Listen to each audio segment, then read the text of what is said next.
Dear students, अस्सलाम वालेकुम। Second year biology के लेक्चर में आपको वेलकम करते हैं।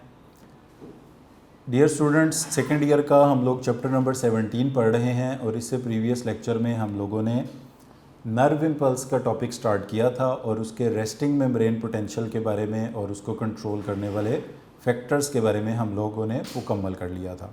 अब इसके बाद जिस टॉपिक को हम डिस्कस आज करने जा रहे हैं उसका नाम है इनिशिएशन ऑफ नर्व इम्पल्स।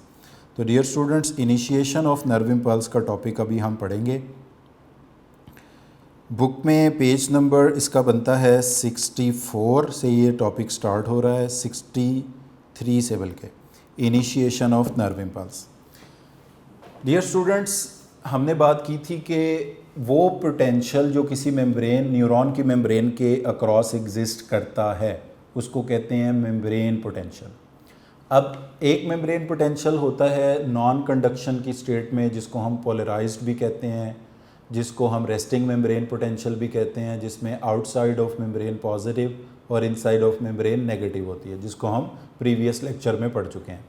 अब इनिशिएशन ऑफ नर्व इम्पल्स के लिए जो सबसे पहली टर्म हम डिस्कस करने जा रहे हैं वो है थ्रेशोल्ड स्टिमुलस। थ्रेशोल्ड स्टिमुलस क्या होता है? थ्रेशोल्ड स्टिमुलस डियर स्टूडेंट वो होता है a minimum stimulus which can generate nerve impulse is known as threshold. A minimum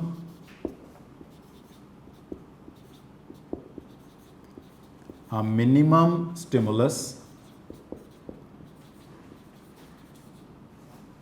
which can generate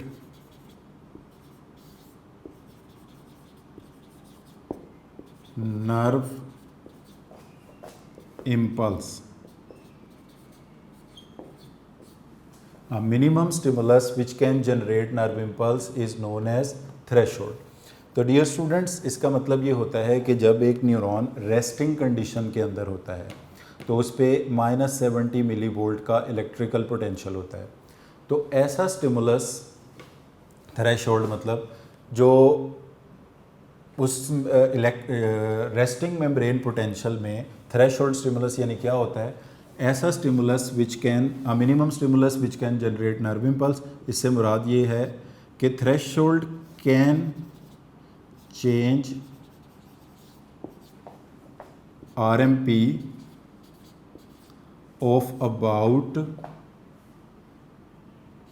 10 to -20 millivolt, जो -10 से -20 मिलीवोल्ट तक इलेक्ट्रिकल पोटेंशियल को चेंज कर दे, वो स्टिमुलस कहलाता है थ्रेशोल्ड स्टिमुलस। फॉर एग्जांपल, अगर एक स्टिमुलस आता है -70 मिलीवोल्ट में, वो सिर्फ 5 मिलीवोल्ट का चेंज करता है, यानी -70 से वो आ जाता है -65 पे, तो इसका मतलब है वो थ्रेशोल्ड से कम है, ये नर्व इम्पल्स पैदा नहीं कर पाएगा। कम से कम -70 मिलीवोल्ट को किसके दरमियान ले आएँ? -60 से -50 मिलीवोल्ट के दरमियान जो ले आए, यानी 10 मिलीवोल्ट का या 20 मिलीवोल्ट का जो चेंज पैदा कर सके स्टिमुलस, उसको हम कहते हैं थ्रेशोल्ड स्टिमुलस। जैसे आपने सुना, आप जानते हैं कि 20 हर्ट्ज से कम फ्रीक्वेंसी की आवाज़ें हमारे कान नहीं सुन सकते, मगर ऐसी आवाज़ें भी तो हवा के ज़रिए आके हमारे ईयर ड्रम को स्ट्राइक करती हैं, पहुंचती तो हैं ईयर ड्रम तक, मगर हमारी जो बॉडी है या कान है उसको रिस्पॉन्ड नहीं करते। उसकी वजह ये है कि 20 हर्ट्ज से कम की फ्रीक्वेंसी जो है वो थ्रेशोल्ड से कम है, वो -70 मिलीवोल्ट के रेस्टिंग मेम्ब्रेन पोटेंशियल में 10 से 20 मिलीवोल्ट का चेंज नहीं ला सकते, जिसकी वजह से हम कहते हैं कि ये थ्रेशोल्ड से कम है और उसके लिए न्यूरॉन अनरिस्पॉन्सिव है। तो थ्रेशोल्ड स्टिमुलस वो होगा, वो कम से कम स्टिमुलस जो न्यूरॉन को रिस्पॉन्सिव बनाता है, जो न्यूरॉन को नर्व इम्पल्स शुरू करवाता है या नर्व इम्पल्स में कंडक्ट करने के काबिल बनाता है। तो ये इसकी एक डेफिनेशन ये आपने करनी। अच्छा, उसके बाद अब नर्व इम्पल्स इनिशिएट होने का मतलब ये है कि न्यूरॉन नॉन कंडक्शन से कौन सी स्टेट में आ गए हैं? कंडक्शन में आ गए हैं। अब जब न्यूरॉन आ जाते हैं कंडक्शन की स्टेट में, तो उसमें जो इलेक्ट्रिकल पोटेंशियल एग्जिस्ट करता है इसे हम कहते हैं AMP। AMP एब्रीवेशन होती है एक्टिव मेम्ब्रेन पोटेंशियल की, या इसको आप एक्शन पोटेंशियल भी कहते हो। एक्टिव मेम्ब्रेन पोटेंशियल भी कह सकते हो, या आप इसको एक्शन पोटेंशियल भी कह सकते हो। अच्छा, AMP बोल दो, एक्टिव मेम्ब्रेन पोटेंशियल कह दो, एक्शन पोटेंशियल कह दो, या आप इसको कह दो neuron is in conduction state. अब न्यूरॉन नॉन कंडक्शन में नहीं है, न्यूरॉन कौन सी हालत में है? कंडक्शन की हालत में है। या आप इसको कह दो कि न्यूरॉन, कंडक्शन का मतलब ये है कि इससे नर्व इम्पल्स पास कर रही है, नर्व इम्पल्स गुजर रही है। अब ये जो AMP होता है, एक्टिव मेम्ब्रेन पोटेंशियल, जिसको आप एक्शन पोटेंशियल भी कह रहे हो, जिसको आप कंडक्शन स्टेट भी कह रहे हो, जिसको आप नर्व इम्पल्स भी कह रहे हो, नर्व इम्पल्स इसी को कहते हैं। नर्व इम्पल्स RMP को नहीं कहते, नर्व इम्पल्स कंडक्शन की स्टेट को कहते हैं, यानी AMP को कहते हैं। इसमें न्यूरॉन क्या हो जाता है? पोलराइज्ड से डीपोलराइज्ड, नॉन पोलराइज्ड हो जाता है, यानी चार्जेस क्या हो जाते हैं? रिवर्स। अब हम इस स्टेज को हम नाम देते हैं, इसके पहले मरहले को हम कहते हैं डीपोलराइजेशन। जब AMP जनरेट होता है तो इसका पहला मरहला कहलाता है डीपोलराइजेशन। डीपोलराइजेशन का मतलब ये होता है कि RMP ख़त्म हो रहा है और इसकी जगह पर क्या आ रहा है? AMP आ रहा है। RMP is going to change into AMP. Resting membrane potential is going to change into AMP. और depolarization के दौरान डियर स्टूडेंट्स, जो सोडियम गेट हैं, सोडियम गेट ओपन रहते हैं। अभी ये कैसे वर्किंग होती है, हम आते हैं उनकी तरफ। जब डीपोलराइजेशन कंप्लीट हो जाती है तो इसके बाद डेवलप हो जाता है AMP, एक्टिव मेम्ब्रेन पोटेंशियल, जिसको हम एक्शन पोटेंशियल भी कहते हैं, और इसकी वैल्यू है पॉजिटिव 50 मिलीवोल्ट या पॉजिटिव 0.05 वोल्ट। अच्छा, उसके बाद क्या होता है कि एक और स्टेज आती है जिसको हम कहते हैं रीपोलराइजेशन।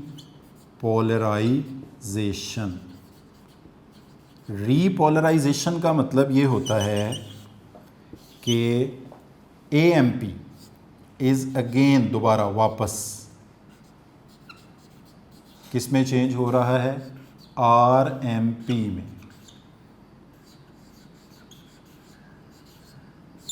अच्छा, इसके दौरान क्या होगा? पोटाशियम गेट ओपन हो जाएंगे। यानी 3 फेजेस में अगर हम बात करें तो जब रेस्टिंग मेम्ब्रेन पोटेंशियल ख़त्म होता है तो पोलराइजेशन यानी ख़त्म होती है, तो डीपोलराइजेशन शुरू हो जाती है, RMP ख़त्म होकर AMP में चेंज होना शुरू हो जाता है और अल्टीमेटली RMP अपीयर हो जाता है। फिर ये AMP अपीयर हो जाता है पॉजिटिव 50 मिलीवोल्ट। फिर ये AMP ख़त्म होकर दोबारा RMP में जा रहा है, यानी कि रीपोलराइजेशन हो रही है। तो AMP के दौरान, एक्टिव मेम्ब्रेन पोटेंशियल के दौरान क्या होगा? इसके दौरान आउटसाइड ऑफ मेम्ब्रेन और इनसाइड ऑफ मेम्ब्रेन में एक मोमेंटरली, एक थोड़े से वक्त के लिए, ब्रीफ पीरियड ऑफ टाइम के लिए चार्जेस रिवर्स होंगे। अब आउटसाइड ऑफ मेम्ब्रेन होगी नेगेटिव और इनसाइड ऑफ मेम्ब्रेन होगी पॉजिटिव। जैसे देखें, हमने कहा था कि RMP में आउटसाइड पॉजिटिव और इनसाइड नेगेटिव होती है, यहाँ उलट गई है बात। ये मैं इसको ज़रा हाईलाइट भी कर देता हूँ कि रेस्टिंग एक्टिव मेम्ब्रेन पोटेंशियल में आउटसाइड ऑफ मेम्ब्रेन हो जाएगी नेगेटिव और इनसाइड ऑफ मेम्ब्रेन हो जाएगी पॉजिटिव, यानी चार्जेस RMP के मुकाबले में रिवर्स हो जाएंगे, मगर ये परमानेंटली रिवर्स नहीं होंगे। एक ब्रीफ पीरियड ऑफ टाइम के लिए, मुख्तसर से वक्त के लिए रिवर्स होंगे, फिर दोबारा RMP आ जाएगा। तो अब देखें, इनिशिएशन ऑफ नर्व इम्पल्स होने का मतलब ये है कि न्यूरॉन में एक्टिव मेम्ब्रेन पोटेंशियल पैदा होगा, जिसको आप AMP से एब्रीवेट करते हैं। एक्टिव मेम्ब्रेन पोटेंशियल का ही दूसरा नाम है एक्शन पोटेंशियल। आप इसी को एक्शन पोटेंशियल कह सकते हैं। एक्टिव मेम्ब्रेन पोटेंशियल या एक्शन पोटेंशियल में चार्जेस रिवर्स होने की वजह से आउटसाइड ऑफ मेम्ब्रेन नेगेटिव और इनसाइड ऑफ मेम्ब्रेन पॉजिटिव हो जाती है। और न्यूरॉन नॉन कंडक्शन से कौन सी स्टेट में आ जाता है? कंडक्शन। कंडक्शन का मतलब है कि अब नर्व इम्पल्स पास हो रही है, तो यानी जब न्यूरॉन से नर्व इम्पल्स गुजर रही होती है तो वो कंडक्शन की हालत में होता है, मैसेज कन्वे कर रहा होता है। इसके ऊपर एक्शन पोटेंशियल होता है जिसका नाम AMP भी है। इसमें आउटसाइड ऑफ मेम्ब्रेन नेगेटिव और इनसाइड ऑफ मेम्ब्रेन पॉजिटिव होती है। अब ये बात आती है कि ये इवेंट्स होते कैसे हैं। पहले नंबर पर इसमें होती है डीपोलराइजेशन। डीपोलराइजेशन का मतलब ये है कि RMP चेंज हो रहा है किसमें? AMP में। यानी आहिस्ता आहिस्ता जो आउटसाइड पॉजिटिव थी नेगेटिव हो रही है और जो इनसाइड नेगेटिव थी वो पॉजिटिव, चार्जेस उलट रहे हैं। तो जब तक ये चार्जेस रिवर्स होते रहेंगे हम इसको कहेंगे डीपोलराइजेशन। डीपोलराइजेशन के दौरान सोडियम गेट ओपन रहते हैं। डियर स्टूडेंट, आपको प्रीवियस लेक्चर में बताया था कि सोडियम पोटेशियम पंप, एक जनरली रूल याद रख लें कि जहाँ पर भी कोई पंप होगा वो हमेशा हमेशा एक्टिव ट्रांसपोर्ट के ज़रिए काम करेगा, और जहाँ पर भी कोई गेट होगा वो हमेशा पैसिवली काम करेगा। पैसिवली का मतलब होता है विदाउट एक्सपेंडिचर ऑफ एनर्जी। तो ये सोडियम गेट हैं, ये पैसिवली काम करेंगे, और पैसिवली मतलब ATP इस्तेमाल नहीं करेंगे, अलोंग कंसंट्रेशन ग्रेडियंट मूव करेंगे, और इस मूवमेंट का नाम होता है फैसिलिटेटेड डिफ्यूजन, क्योंकि ये कुछ प्रोटीन के मॉलिक्यूल्स हैं जो सोडियम गेट के तौर पे काम करते हैं। जब सोडियम गेट ओपन होते हैं तो उनके थ्रू सोडियम मूव करना शुरू कर देते हैं। इसके डीपोलराइजेशन के एंड पर क्या अपीयर होगा? AMP। अब AMP की वैल्यू कितनी है? पॉजिटिव 50 मिली वोल्ट या पॉजिटिव 0.05 वोल्ट इसे हम कहते हैं। AMP अब ख़त्म होना शुरू होगा क्योंकि दोबारा RMP आना है। When AMP is going to change into RMP, यानी दोबारा आउटसाइड ऑफ मेम्ब्रेन पॉजिटिव होना शुरू हो जाए, इनसाइड ऑफ मेम्ब्रेन नेगेटिव होना शुरू हो जाए, तो इसको कहते हैं रीपोलराइजेशन। रीपोलराइजेशन के दौरान पोटाशियम गेट ओपन होंगे। अगेन देखें, ये भी गेट हैं, कैसे ऑपरेट करेंगे? पैसिवली। और ये भी क्या कहलाएगी? Facilitated diffusion. इनकी मूवमेंट भी फैसिलिटेटेड डिफ्यूजन कहलाएगी। अब इस सारी बात को हम एक ग्राफ की शक्ल में रिप्रेजेंट करते हैं, और उस ग्राफ को मैं यहाँ बनाता हूँ। इस ग्राफ को आपने बहुत अच्छी तरह समझना है क्योंकि एग्ज़ाम में बहुत सी चीज़ें हैं जो इस ग्राफ के हवाले से आपको पढ़नी पड़ेंगी। सबसे पहले तो इस ग्राफ में हमने x और y एक्सिस पर क्या चीज़ें लेनी हैं। y एक्सिस पर हम लोगों ने लेना है electrical potential in millivolts, और x एक्सिस के ऊपर हमने लेना है time in milliseconds. Milliseconds में टाइम हमने लेना है x एक्सिस पर, और y एक्सिस पर हमने इलेक्ट्रिकल पोटेंशियल लेना है इन मिली वोल्ट्स। अब हम इधर से -100 मिली वोल्ट लेते हैं, तो अप्रॉक्सीमेटली इधर करके ये -70 मिली वोल्ट हो जाएगा, और तकरीबन इधर करके ये ज़ीरो हो जाएगा, और फिर बढ़ते बढ़ते अंदाज़न मैं ये लिख रहा हूँ, यहाँ आके ये पॉजिटिव 50 मिली वोल्ट हो जाएगा। क्योंकि हमें इन्हीं वैल्यू की ज़रूरत पड़नी है इसलिए मैंने इनको लिखा है, बाकियों को नहीं लिखा। तो -100 मिली वोल्ट, फिर -90, -70, कम होते होते ज़ीरो, फिर पॉजिटिव में आके 50 मिली वोल्ट तक चला गया। अब यहाँ पर हम एक कर्व ड्रॉ करने जा रहे हैं। अगर टाइम बढ़ता जाता है और इलेक्ट्रिकल पोटेंशियल जो है वो -70 मिली वोल्ट ही रहता है, इतना ही रहता है, तो ये कर्व का होगा पहला हिस्सा, फर्स्ट पोर्शन। अगर थ्रेशोल्ड स्टिमुलस आता है तो ये -70 मिली वोल्ट चेंज होना शुरू हो जाएगा, ये चेंज होते होते 0 तक जाएगा, 0 से जाते जाते ये पॉजिटिव 50 तक जाएगा, और फिर जब ये ख़त्म होगा तो ये इस तरह वापस आएगा, और वापस आते आते ये एक थोड़ी सी डाउनवर्ड कर्व और दोबारा उतना ही हो जाएगा। अब इसको अगर आप डिवाइड करें तो इसको हम कुछ हिस्सों में डिवाइड करते हैं। यहाँ पर हम इसको लिख रहे हैं नंबर 1, इसको हम कह रहे हैं नंबर 2, इसको हम कह रहे हैं 3, और इसको हम कह रहे हैं 4, और इस पोर्शन को हम कह रहे हैं 5। तो डियर स्टूडेंट, इस ग्राफ में ये जो कर्व बनी है, पहली कर्व आप देख रहे हैं एक्स एक्सिस के पैरेलल है, पार्ट 1 जो है। पार्ट 2 शार्पली राइज कर रहा है, फिर उसके बाद पार्ट 3 आया है, फिर पार्ट 4 दोबारा नीचे आ रहा है, और पार्ट 5 है। अब इस ग्राफ की डिपिक्शन के लिए मैं यहाँ पर इसके बारे में लिखता हूँ कि 1 किसको रिप्रेजेंट कर रहा है। इस ग्राफ में जो पोर्शन 1 है ये रिप्रेजेंट कर रहा है, आप यहाँ से अंदाज़ा लगा सकते हैं खुद भी कि ये किसके पैरेलल है। ये -70 मिलीवोल्ट के पैरेलल है। तो डियर स्टूडेंट्स, इस ग्राफ में 1 जो है ये किस कंडीशन को रिप्रेजेंट कर रहा है? 1 रिप्रेजेंट कर रहा है RMP को, रेस्टिंग मेम्ब्रेन पोटेंशियल को। आपको पता है जिसको हम न्यूरॉन की पोलराइज्ड स्टेट भी कहते हैं, और इसकी वैल्यू होती है -70 मिलीवोल्ट की।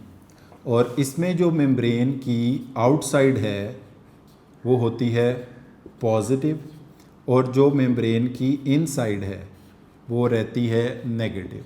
अब ये सारा कुछ कैसे होता है ये हम ऑलरेडी इन डिटेल पढ़ चुके हैं कि इसको sodium potassium pump, leakage of potassium ion और नेगेटिव ऑर्गेनिक मॉलिक्यूल्स इसको मेंटेन रखते हैं। तो ग्राफ का जो पोर्शन नंबर 1 है इसको आप कह सकते हैं कि इसमें न्यूरॉन पोलराइज्ड है, इसमें -70 मिलीवोल्ट का इलेक्ट्रिकल पोटेंशियल है, ये RMP है, न्यूरॉन नॉन कंडक्शन में है, इसमें आउटसाइड पॉजिटिव और इनसाइड नेगेटिव है। अब जो इसका ग्राफ का सेकंड पोर्शन है, कर्व का सेकंड पोर्शन है, इसको कहा जाता है depolarization. Depolarization dear students, depolarization का मतलब ये है कि चार्जेस रिवर्स हो रहे हैं। RMP is going to change into AMP।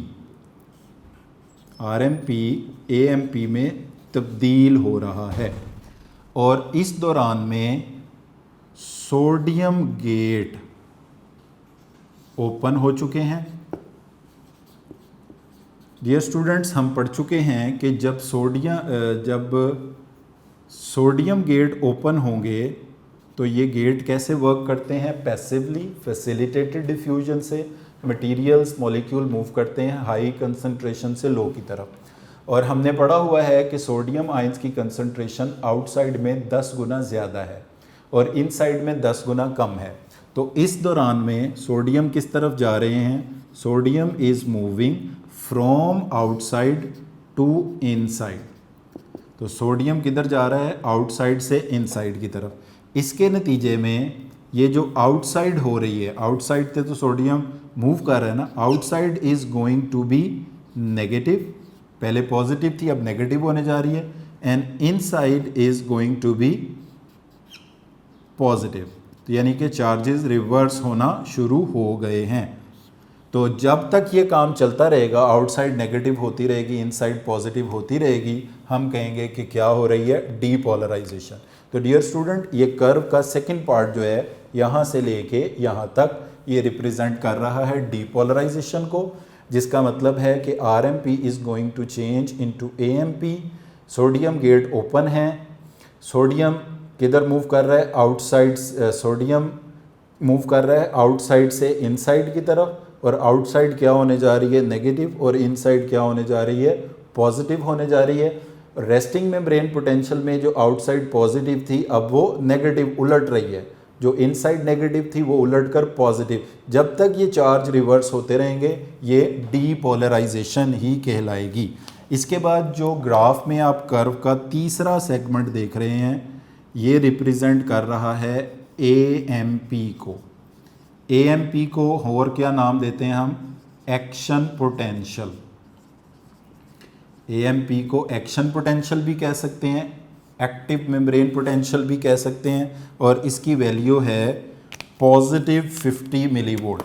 ये देखें आपके चार्जेस रिवर्स होते होते -70 मिलीवोल्ट से पहले ज़ीरो तक पहुँचे, ज़ीरो से पॉजिटिव में आए, और जब ये पॉजिटिव 50 मिलीवोल्ट तक अप्रॉक्सीमेटली पहुँच गए तो हमने कहा क्या पैदा हो गया? Active membrane potential, action potential पैदा हो गया। इसी को हम कहते हैं कि ये नर्व इम्पल्स है। अब कर्व का जो सेगमेंट नंबर 4 है, जो आपको इसमें सेगमेंट नंबर 4 नज़र आ रहा है, इसको हम बोलते हैं रीपोलराइजेशन। रीपोलराइजेशन का मतलब ये होता है कि अब AMP ख़त्म हो रहा है। AMP एक्टिव मेम्ब्रेन पोटेंशियल ख़त्म हो रहा है, और RMP रेस्टिंग मेम्ब्रेन पोटेंशियल दोबारा आ रहा है। और इस दौरान में अब सोडियम गेट बंद हो जाएंगे, पोटाशियम गेट ओपन होंगे। अब पोटाशियम गेट ओपन होंगे, और पोटाशियम गेट के ओपन होने की वजह से पोटाशियम मूव करेगा फ्रॉम इनसाइड टू आउटसाइड, क्योंकि हमने पढ़ा हुआ है पोटाशियम आयंस की कंसंट्रेशन इनसाइड में 20 गुना ज़्यादा है और आउटसाइड में 20 गुना कम है। तो ये पोटाशियम जब अंदर से बाहर की तरफ जाएगा, फैसिलिटेटेड डिफ्यूजन होगी, तो इसके नतीजे में ये जो इनसाइड ऑफ मेम्ब्रेन है, inside of membrane potassium ion के बाहर जाने की वजह से दोबारा से नेगेटिव होना शुरू हो जाएगी, और आउटसाइड ऑफ मेम्ब्रेन दोबारा से पॉजिटिव होना शुरू हो जाएगी। तो इस तरह इनसाइड ऑफ मेम्ब्रेन फिर से नेगेटिव और आउटसाइड ऑफ मेम्ब्रेन फिर से पॉजिटिव होना शुरू हो जाएगी। इस कंडीशन को हम नाम देंगे रीपोलराइजेशन। अब इस चीज़ को अगर आप ग्राफ में देखें, यहाँ पॉजिटिव 50 मिलीवोल्ट से ये ज़ीरो तक आया, ज़ीरो से फिर दोबारा कहाँ पहुँच गया? -70 मिलीवोल्ट तक ये पहुँच गया। ये कर्व का चौथा पोर्शन था। इसके बाद कर्व का आखिरी और पांचवा हिस्सा जो है ग्राफ की कर्व का, वो डियर स्टूडेंट्स रिप्रेजेंट कर रहा है एक कंडीशन को जिसको हम हाइपर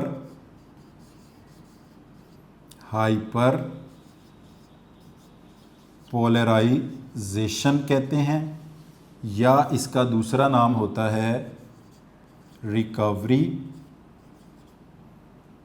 और रिफ्रैक्टरी पीरियड। इसको हम रिकवरी पीरियड या रिफ्रैक्टरी पीरियड का नाम देते हैं, इस पांचवें हिस्से को, जिसको आप ग्राफ में भी देख सकते हैं।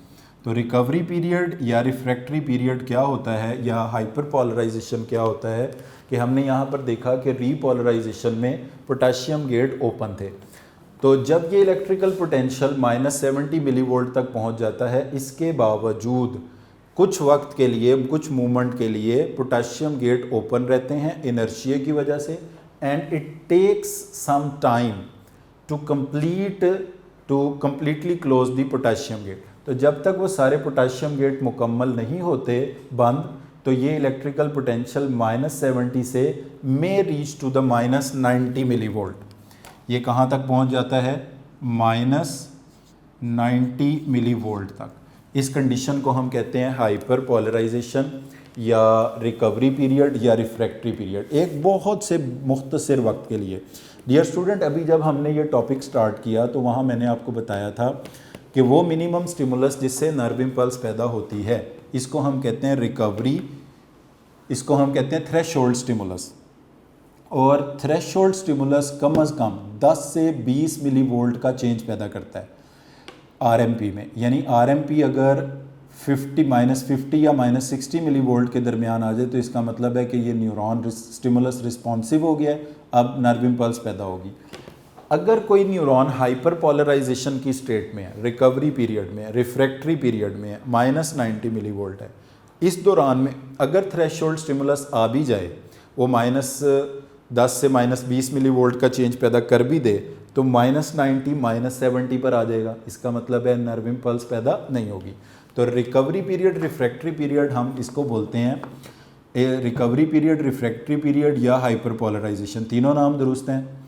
इसका मतलब ये है it is a movement of period in which neuron is unresponsive या neuron is unable to conduct nerve impulse even in the presence of threshold stimulus. वो पीरियड जिसमें न्यूरॉन नर्व इम्पल्स प्रोड्यूस करने के काबिल नहीं होता even in the presence of threshold stimulus या अनरिस्पॉन्सिव होता है टू स्टिमुलस, इसको हम नाम देते हैं रिकवरी रिफ्रैक्टरी पीरियड का और या हाइपरपोलराइजेशन का। और इसके बाद फिर से दोबारा से ये इलेक्ट्रिकल पोटेंशियल -70 मिलीवोल्ट पर आ जाएगा। तो डियर स्टूडेंट्स, ये ग्राफ के हवाले से 5 चीज़ें आपने देखी।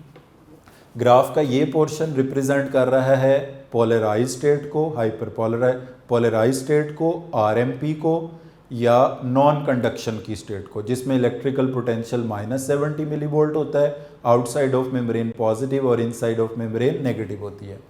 कर्व का जो पार्ट नंबर 2 है ये रिप्रेजेंट कर रहा है डीपोलराइजेशन को, और डीपोलराइजेशन का मतलब होता है कि आरएमपी ख़त्म हो रहा है और एएमपी पैदा हो रहा है, और इसमें सोडियम गेट ओपन होते हैं, सोडियम आउटसाइड से इनसाइड आते हैं, इनसाइड पॉजिटिव होना शुरू हो जाती है, आउटसाइड नेगेटिव होना शुरू हो जाती है, चार्जेस रिवर्स हो रहे हैं।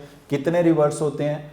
अनटिल के चार्ज कितने तक पहुंच जाए? पॉजिटिव 50 मिली वोल्ट तक पहुंच जाए। तो कर्व का जो तीसरा पोर्शन है ये रिप्रेजेंट कर रहा है एक्टिव मेम्ब्रेन पोटेंशियल को, जिसकी डिटेल हम पढ़ चुके हैं कि इसमें आउटसाइड ऑफ मेम्ब्रेन नेगेटिव और इनसाइड ऑफ मेम्ब्रेन पॉजिटिव हो जाएगी, positive 50 milli volt.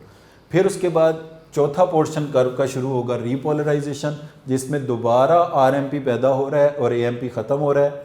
Sodium gate तो बंद हो जाएंगे, अब पोटाशियम गेट ओपन होंगे और पोटाशियम इनसाइड से आउटसाइड जाएगा, इनसाइड फिर नेगेटिव होना और आउटसाइड फिर पॉजिटिव होना शुरू हो जाएगी, इसको हम कहेंगे रीपोलराइजेशन।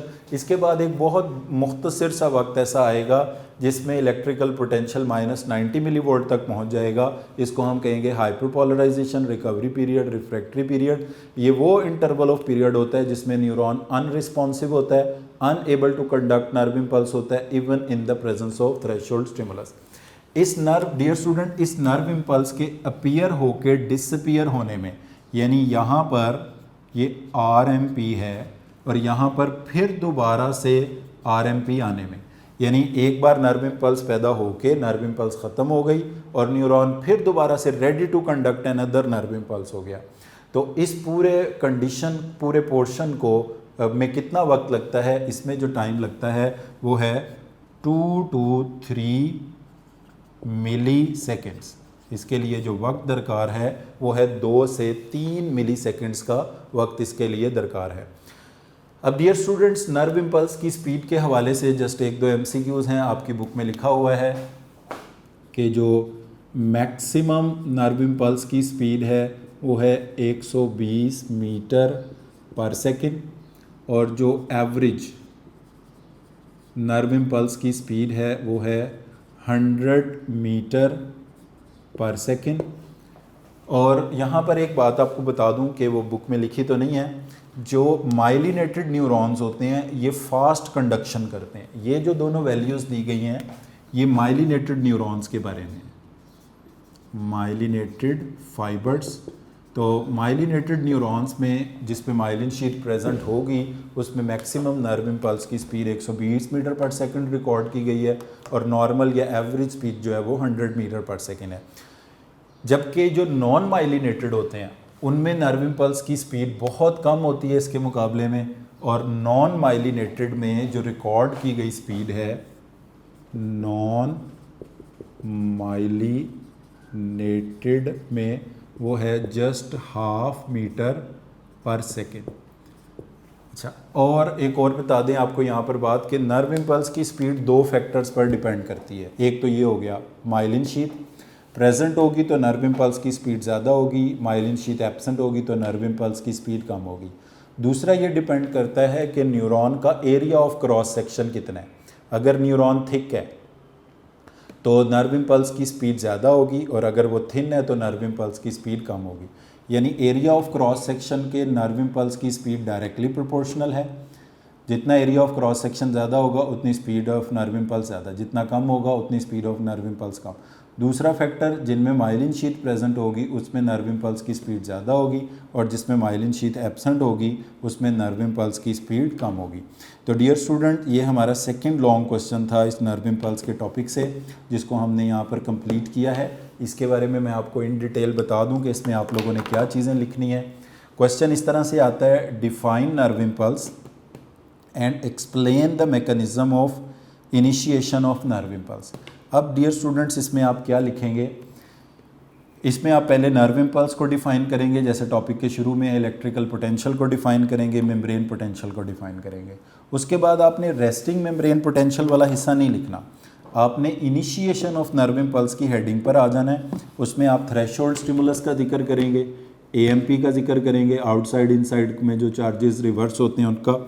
फिर ये जो सोडियम पोटेशियम आयन की मूवमेंट का जिक्र यहाँ किया हुआ है आपकी बुक में, चार्जेस के रिवर्स होने का। फिर ये ग्राफ बना है, उसके साथ तस्वीर बनी है जिसमें कुछ छोटे से हिस्से में चार्जेस रिवर्स होते दिखाए गए हैं, passage of nerve impulse, membrane potential और स्पीड वगैरह का जिक्र। ये चीज़ें आप इसमें लिखेंगे। और यहाँ पर एक और छोटी सी डेफिनेशन है, वो है about the in nerve impulse in myelinated neurons. उसमें हम ये कहते हैं कि माइलिनेटेड न्यूरॉन्स में जब नर्व इम्पल्स एक नोड टू नोड, इस तरह से अगर हम एक ये थोड़ा सा न्यूरॉन ड्रॉ ही कर लेते हैं आपकी अंडरस्टैंडिंग के लिए,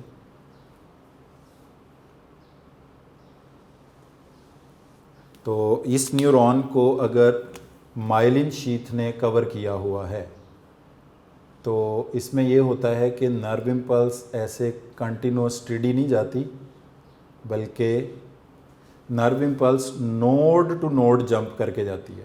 इस तरह से एएमपी इधर पैदा होगा, इसके बाद इस नेक्स्ट नोड में पैदा होगा, फिर यहाँ से इस नेक्स्ट नोड में पैदा होगा, इस नेक्स्ट नोड में, इस तरह से।